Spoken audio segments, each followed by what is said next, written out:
దేశం కానీ రాష్ట్రం కానీ అభివృద్ధి చెందాలంటే అది ఒక్క కాంగ్రెస్ పార్టీతోనే సాధ్యమవుతుందని పుట్టపర్తి నియోజకవర్గ కాంగ్రెస్ పార్టీ అభ్యర్థి మధుసూదన్ రెడ్డి అన్నారు. సమైక్యాంధ్ర ఉద్యమం తర్వాత కాంగ్రెస్ పార్టీని వీడిన సీనియర్ నేతలు ఒక్కొక్కరుగా కాంగ్రెస్ పార్టీలోకి వస్తున్నారని తెలిపారు. వైసీపీ టీడీపీలపై చిత్తశుద్ధి లేకనే కాంగ్రెస్ పార్టీలోకి వలసల ప్రవాహం కొనసాగుతుందని అన్నారు. 2014లో అధికారంలోకి వచ్చిన టీడీపీ కానీ 2019లో అధికారం చేపట్టిన వైసీపీ కానీ పుట్టపర్తిని అభివృద్ధి చేయలేదని మండిపడ్డారు. ఓట్ల కోసం గ్రామాల్లోకి వెళ్తుంటే ప్రజలు కాంగ్రెస్ పార్టీకి ఎనలేని ఆదరణ చూపిస్తున్నారని అన్నారు. ఇక కడప పార్లమెంటు అభ్యర్థిగా పోటీ చేస్తున్న వైఎస్ షర్మిల ఘన విజయం సాధిస్తుంది అంటున్న పుట్టపర్తి నియోజకవర్గ కాంగ్రెస్ పార్టీ అభ్యర్థి మధుసూదన్ రెడ్డితో Anantapuram correspondent Vijay Kumar face to face. Samaikyandhra ఉద్యమం తర్వాత ఆంధ్రప్రదేశ్లో కాంగ్రెస్ పార్టీని వీడిన నాయకులు ఒక్కొక్కరుగా మరి సొంత గూటుకు చేరుతున్నారు. వీటికి ప్రధాన కారణం మాజీ ముఖ్యమంత్రి రాజశేఖర రెడ్డి కూతురు వైఎస్ షర్మిల ఆంధ్రప్రదేశ్ కాంగ్రెస్ బాధ్యతలు తీసుకోవడం. అంటే ముఖ్యంగా ఇప్పుడు ఈ రాయలసీమ జిల్లాల్లో ఈ వలసలు అనేటివి మరీ అధికంగా ఉన్నాయి. ముఖ్యంగా మనం చూసుకుంటే ప్రముఖ ఆధ్యాత్మిక కేంద్రం పుట్టపర్తిలో సైతం కాంగ్రెస్ పార్టీ అభ్యర్థిగా మధుసూదన్ రెడ్డి గారికి అయితే కేటాయించడం జరిగింది. ఆయన మాటల్లోనే తెలుసుకున్నాను. చెప్పండి, సమైక్యాంధ్ర ఉద్యమం తర్వాత పార్టీని దాదాపుగా వీడిపోయిన నాయకులు ఇప్పుడు రావడానికి ప్రధాన కారణం ఏంది? ఈరోజు చూసుకుంటే 2014 తర్వాత రాజశేఖర్ రెడ్డి గారు మరణం తర్వాత కాంగ్రెస్ పార్టీ ఆంధ్రప్రదేశ్లో దాదాపు కనుమరుగైంది. 2014 నుంచి ఇప్పటి వరకు కాంగ్రెస్ పార్టీ ఉనికి చాటుకోవడానికి తీవ్రంగా ప్రయత్నించింది. అప్పట్లో పిసిసి అధ్యక్షుడైనటువంటి డాక్టర్ ఎన్ రఘువీరారెడ్డి గారు ఆధ్వర్యంలో కొంచెం పార్టీ బలపడినప్పటికీ పూర్తి స్థాయిలో క్యాడర్ నిర్వీర్యం అవడం జరిగింది. ఇప్పుడు చూసుకుంటే రాజశేఖర రెడ్డి గారి ముద్దుల బిడ్డ డాక్టర్ వైఎస్ రాజశేఖర రెడ్డి గారి ముద్దుల బిడ్డ షర్మిలారెడ్డి గారి రాకతో కాంగ్రెస్ పార్టీ ఆంధ్రప్రదేశ్లో బలం పుంజుకుంది. మీరు చూసుకున్నట్లయితే 1% నుంచి కాంగ్రెస్ గ్రాఫ్ ఆమె పిసిసి బాధ్యతలు చేపట్టినప్పటి నుంచి పెరుగుతూ వస్తుంది. కాంగ్రెస్ పార్టీకి ప్రజల్లో ఆదరణ ఉంది అనడానికి ఈరోజు మేము జనంలోకి వెళ్తుంటే మాకు వస్తున్న స్పందన బట్టి చెప్పచ్చు. అంటే 2014 తర్వాత కాంగ్రెస్ పార్టీ మీద నమ్మకం కోల్పోయారు ఆంధ్రప్రదేశ్ ప్రజలు. ఆ నమ్మకాన్ని మీరు ఎలా నిలబెట్టబోతున్నారు?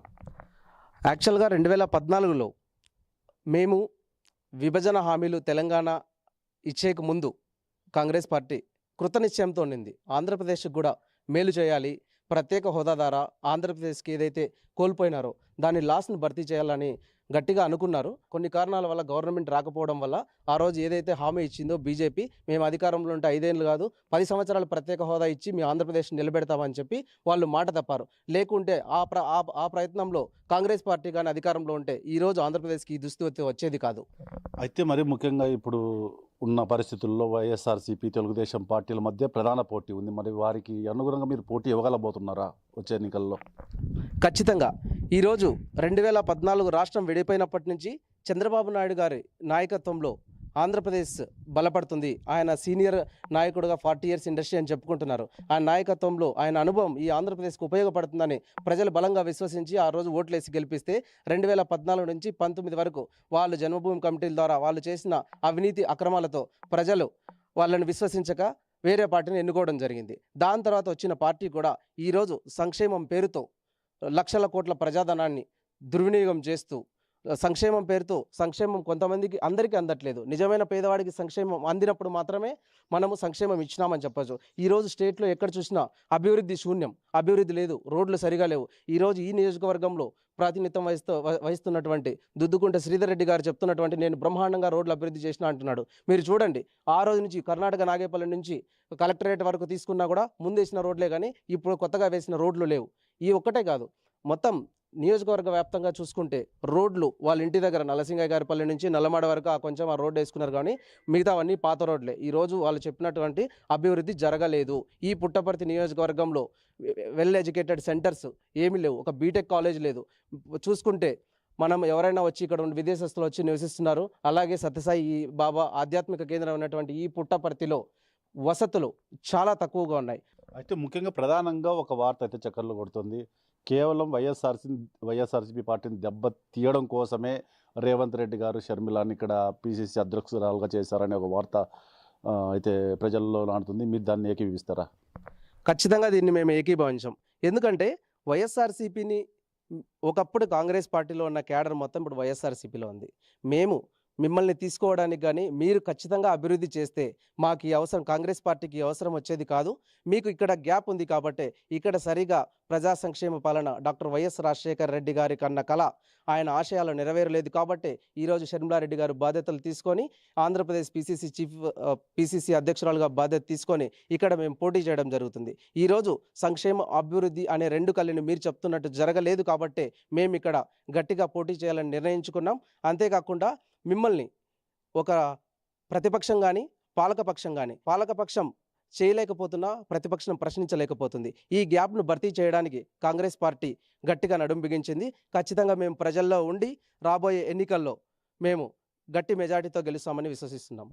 అయితే ప్రధానంగా వైఎస్ఆర్సీపీ సొంత జిల్లా కడప నియోజకవర్గంలో కడప ఎంపీ పార్లమెంట్ అభ్యర్థిగా వైఎస్ అవినాష్ రెడ్డికి షర్మిల పోటీగా ఉండబోతున్నారు. ఈ రిజల్ట్ ఎలా ఉండబోతుంది అంటారు? క్యాడర్ భయపడుతుండొచ్చు బయటికి రావడానికి. బట్ వైఎస్ షర్మిలారెడ్డి గారు రాకతో ఆంధ్రప్రదేశ్లో కాంగ్రెస్ పార్టీ బలం పుంజుకుంది. ఖచ్చితంగా ఆమె అభ్యర్థిత్వాన్ని కడప లోక్సభ స్థానం నుంచి ఆంధ్రప్రదేశ్లో గెలిచే మొదటి సీట్ అదే అని మేము చెప్తున్నాం. ఎందుకంటే అవినాష్ రెడ్డి గారు మీద ఏవైతే ఆరోపణలు ఉన్నాయో ఆ ఆరోపణలు 100% వాస్తవం అని చెప్పి ఈరోజు వైఎస్ షర్మిలారెడ్డి గారు పదే చెప్తున్నారు. ఇది రాజశేఖర్ రెడ్డి గారి తమ్ముడు వివేకానంద రెడ్డి గారి హత్య గురించి కానీ, అలాగే ఆయన కూతురు సునీత గారు దీని మీద గట్టిగా పోరాటం చేస్తున్నారు.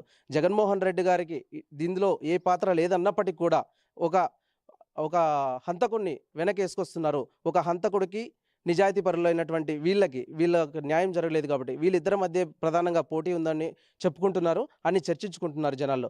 అయితే ప్రస్తుత పుట్టపర్తి శాసనసభ్యులు శ్రీధర్ రెడ్డి గారు అయితే నేను పుట్టపర్తిని అభివృద్ధి చేశాను, మళ్ళీ నాకే పుట్టపర్తి ప్రజలు పట్టం కడతారనే ఒక ధీమా వ్యక్తం చేస్తున్నారు. మరి మీరేమంటారు? పుట్టపర్తి అభివృద్ధి ఎలా జరిగిందో మనం చూస్తూనే ఉన్నాం.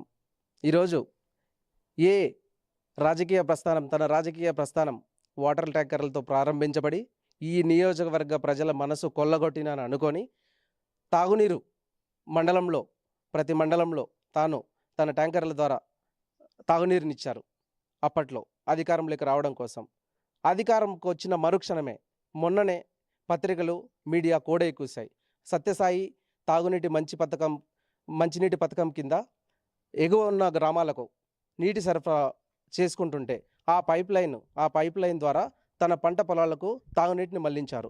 ఈ శ్రీధర్ రెడ్డి గారు ఏదైతే ప్రజలకు నేను చేస్తానో అభివృద్ధి చేస్తానంటే ఒక సామాజిక సేవా దృక్పథంతో ఒక సత్యసాయి మంచినీటి పథకం ద్వారా ప్రజలకు వెళ్లాల్సిన వాటర్నే తను సొంత అవసరాలకు వినియోగించుకుంటున్నాడు అంటే ఇంకా ప్రజలకి ఏం చేస్తాడని ఒక్కసారి ప్రజలు ఆలోచించుకోవాల్సిన అవసరం ఉంది. మన ప్రపంచంలోనే పుట్టపర్తికి ఒక ప్రత్యేకమైనటువంటి స్థానం ఉంది. ఇలాంటి నియోజకవర్గంలో ఈరోజు ఒకరి మీద ఒకరు చెప్పులు విసురుకొని సత్యమ్మ గుడి దగ్గర పరమ పవిత్రమైనటువంటి ప్లేస్లో వాళ్ళు ఇలాంటి అవమానకరమైనటువంటి చర్యలు ప్రజలు జీర్ణించుకోలేకున్నారు. ఖచ్చితంగా రాబోయే ఎన్నికల్లో ఇద్దరిని అభివృద్ధి చేయలేటువంటి ఒకసారి 5 సంవత్సరాలు మినిస్టర్గా చేసి ఎమ్మెల్యేగా చేసి 5 సంవత్సరాలు ఎమ్మెల్యేగా చేసిన శ్రీధర్ రెడ్డి, 5 సంవత్సరాలు మినిస్టర్గా చేసిన పల్లె రఘునాథ్ రెడ్డిని ఇద్దరిని నియోజకవర్గ ప్రజలు విశ్వసించట్లేదు. వీళ్ళ వల్ల అభివృద్ధి ఏమి జరగదు. కాంగ్రెస్ పార్టీని గెలిపిస్తామని ఈరోజు మేము ప్రజల్లో తిరుగుతుంటే బలంగా ప్రజలు మాకు చెప్తున్నారు.